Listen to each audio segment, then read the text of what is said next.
मुझे बहुत खुशी है कि हमारे आजमगढ़ में एक ऐसी प्रतियोगिता हो रही है जहां से हमारे आजमगढ़ के बच्चे चुन के जाएंगे और सीधे सीधे वो देश से जो प्रतियोगिता होती है उसमें इनको अवसर मिलेगा, मौका मिलेगा। नॉर्मली ऐसा होता था कि राज्य से बच्चे चुन के जाते थे, यूपी से चुन के जाते थे, पर ये सीधे सीधे आजमगढ़ से ही चुन के जा रहे हैं प्रतियोगिता के लिए।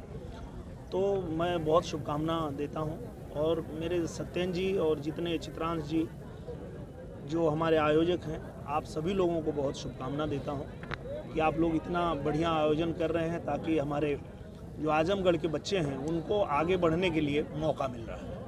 एक क्वेश्चन है, आपके सांसद हैं कन्नौज से सुब्रत पाठक जी, उन्होंने अयोध्या में हो रहे प्राण प्रतिष्ठा में अखिलेश के ऊपर तंज कसा है, कहा कि इनको राम मंदिर में प्राण प्रतिष्ठा में न बुलाया जाए क्योंकि इनके परिवार ने ही राम भक्तों पे गोलियां चलाई। इस पर आपका क्या कहना है?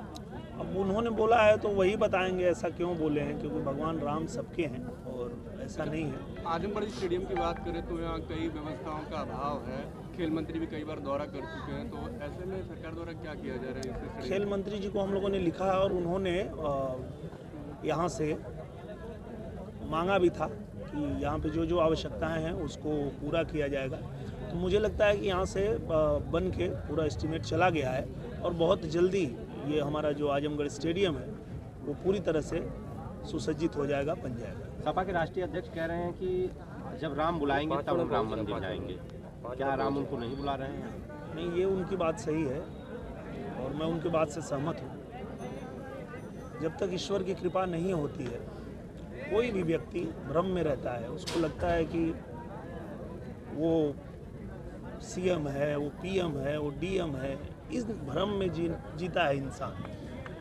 जब ईश्वर की कृपा होती है तभी उसको पता चलता है कि आप कुछ नहीं कर रहे हो, जो कर रहे हो ईश्वर कर रहे हैं। तो सच में जब ईश्वर की कृपा होगी तभी उनको दर्शन मिलेगा, तभी हो जा पाएगा। आज राष्ट्रीय अध्यक्ष आजमगढ़ आ रहे हैं और एक शादी निमंत्रण में, तो इतने इम्पोर्टेंट क्या यही मायने हैं कि अब शादियाँ भी अटेंड करें? इस पर अपने संसदीय क्षेत्र क्या वो भूल गए हैं? 6 महीने बाद अब आजमगढ़ आ रहे हैं, केवल शादी में आंगना करने आते हैं, वो अन्य कार्यक्रमों में आजमगढ़ में नहीं आते हैं, तो क्या वो अपने संसदीय क्षेत्र को भूल गए हैं? मुझे लगता है जैसे वो भूल गए हैं वैसे आजमगढ़ भी उनको भूल गया है, तो चिंता करने की ज़रूरत नहीं है। आजमगढ़ में ये लोग पहले जीतते थे और जीत के अपना सर्टिफिकेट भी लेने नहीं आते थे, तो आजमगढ़ की जनता ने एक मौका हम लोगों को दिया और हम लोग पूरे समय आजमगढ़ में रह के आजमगढ़ की जनता की समस्या सुनते हैं, उस पर काम करते हैं और इसीलिए जनता जो है वो आज खुश है कि हमें ऐसा ही सांसद चाहिए था जो हमारे बीच रहे, हमारे साथ रह के काम करे, हमारी बात सुने।